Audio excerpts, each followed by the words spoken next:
คนกระจอกวันเอาเลยเด้อครับงัดมาเนี่ยสวัสดีครับมือนี้เฮากับผ้าเราเซียนมาตกปลานะครับเฮาจะไปเนินบ้านนักขามนะครับเห็นว่าปลาเขาอยู่มงเดียวมองได้ครับผมก็เลยสิพาเซียนนัดไปหานอนครับเขาจะมากูรวมเขาจะมากูนอนกดเราหน่อยแม่นครับมันนอนกดดีเลยเราเห็นว่าตรงแถวนาขามนะครับมันมีเนินเพชรนะครับเป็นเนินน้ำขังน้ำล้นครับเดี๋ยวเขาจะไปร้องเบิ่งเห็นว่าเมื่อวานป่าเขาร้ายมากเลยมองได้ครับผมมองเขาจะไปเห็นเราแม่ครับผมเจอกันครับเมื่อนี้เขาจะไปเอาปลาหรือเขาจะไปนอนเอาปลาโอเคครับโอเคได้ครับแต่ซักปลาเขานะครับเจอกันครับผมมาแล้วครับถึงหน้าหมายของเราแล้วนะครับเดี๋ยวเรามาดูกันนะครับว่าเราจะได้กันหรือเปล่าวันนี้ตอนนี้เราก็อยู่หน้าหมายกันแล้วนะครับก็จะมีเส้นทางนะครับทางนู้นข้างๆก็ไม่มีอะไรนะนี่ครับเราจะตีไปข้างหน้านี้นะครับหมายของเราเอาเนี่ยคือมี2ก่อนไม่ว่าอย่างนอ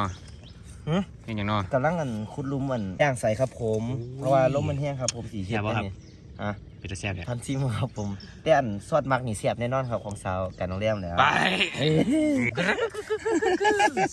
แต้มเสียฟังครับมือนี่ไม่มือนั่นนี่ติ่งเบ็ดนิดหน่อยนะครับแต่ว่าให้ในเขาเดี๋ยวเขากลับมาถามเบิ่งกันติ่งตอนใดวะ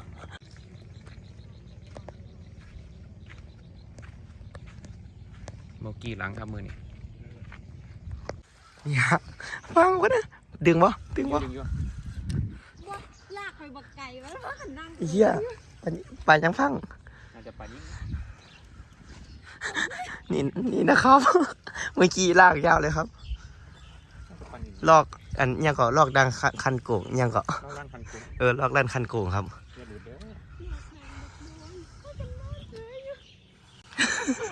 กว่าเดี๋ยวมันต้องมีจะขั้นแหละไอ้ไข่มวยเว้ยมวกกูมวกไปยังเพื่อนมันคือหลังแห้งที่มันต้องเปิดสุดป่ะมาแล้วครับผม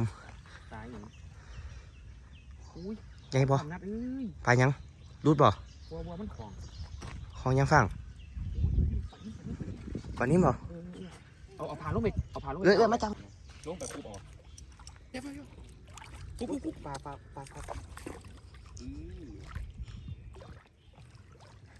เลือดออกวะปลาเบิ้งปล่อยสองตะขอนี่ครับผมนี่คือป่านี่คืออะไรเปล่าเนี่ยยังครับซื้อยังเนี่ยเคเมียนยอดครับลอกแรกคันโก่งให้น้องเมื่อกี้กินกับว่าที่ตอนอะไรลิ้นขนาดนี้กับ9:14 นาทีเด้อครับกะ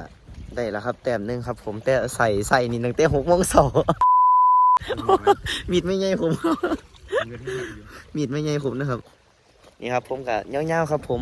กับลังเข่าครับกับลังมันนี่นะครับผมเมื่อกี้ลอกล้านคันโกงครับจะยู่ได้ใส่ฝ่ามือแล้วครับนี่ก็ได้ครับผมนี่ครับกระซองแต้มที่2นะครับผมได้เอ้ย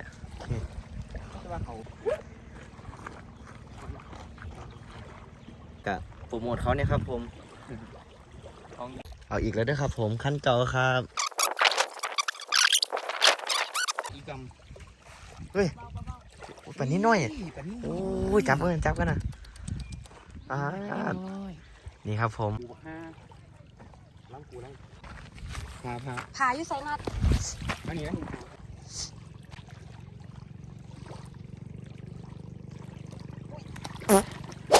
หยับร้อยกำว่าท่านเนี่ยมันหลุดก้นไหมนี่ไม่กี่ยากนี่ว้าวแต้มแรกของอาราบังนี่ครับผมประมาณจังน้อยอยู่ครับกะแค่พูดแต้มเดียวเสียฟังในไทยเราชีเต้าขิงครับผมเจอกันตัวต่อไปครับมาเรื่อยๆครับฟูงป่ามล้างเขาครับ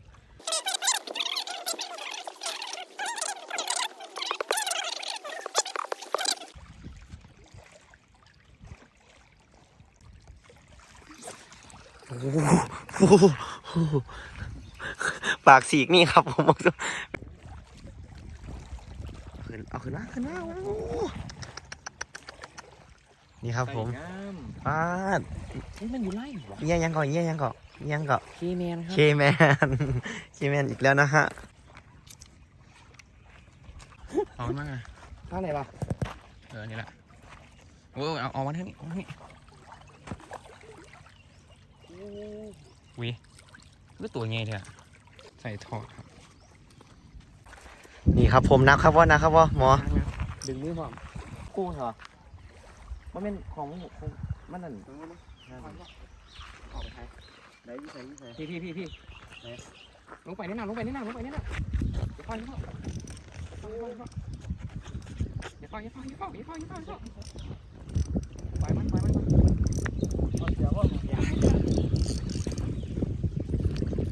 ยี่สิบกว่า เอาเลยบ่ เฮ้ยอันปล่อยเลยเป็นบาทมาแล้วอย่าฟัง โยนมันให้ขึ้นมาได้เลย กูเทียน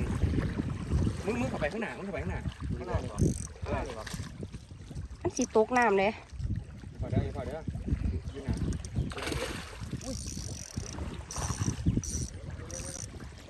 หน้าดันครับอันต้องหัวมึงเกิดขึ้นครับอันต้องหัวบอกอันที่ต้องหัวมึงเห็นไม่ติด ทำเนี่ยปล่อยมันเตือนเลยเอาถอดเสื้อป่ะ อย่าป้อนกันแขนเบิดทั้ง บักนัดกะถอดเสื้ออย่างเดียวเลยวะ จับเพี้ยนนี่ ล้วนจัน นวลจันทร์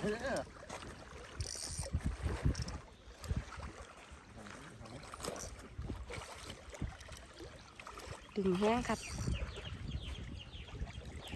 มานี่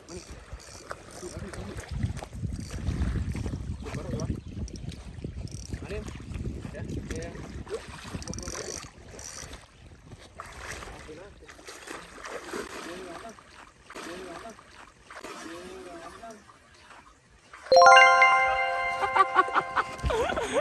วเยี่ย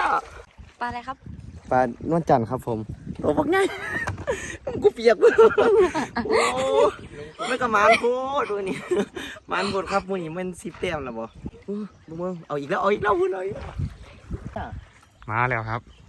ปลาใหญ่ครับ เฮียทอเสียวซิลิน่ามึง คนกระจอกมันเอาเลยเด้อครับ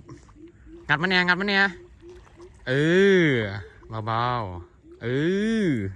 ขึ้นน้ำบ่ ขึ้น ขึ้นน้ำอยู่เว้ยปลายังนั่น เรื่อย เเล่น เอาลับเสือกู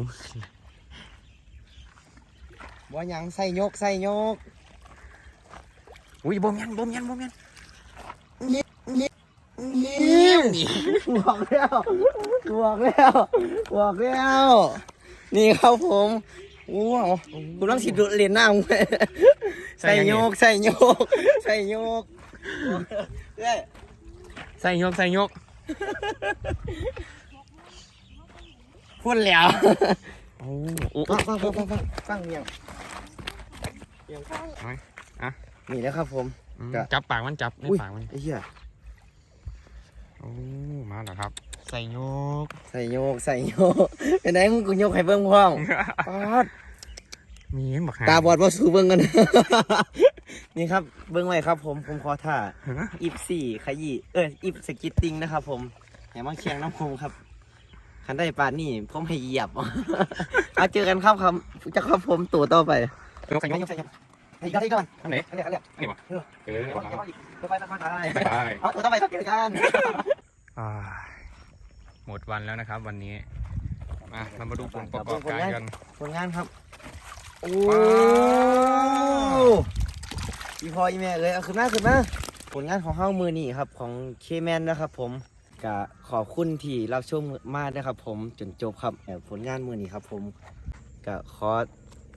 ฝากกดไลค์กดแชร์ซับตะไคร่นะครับผมบ๊ายบาย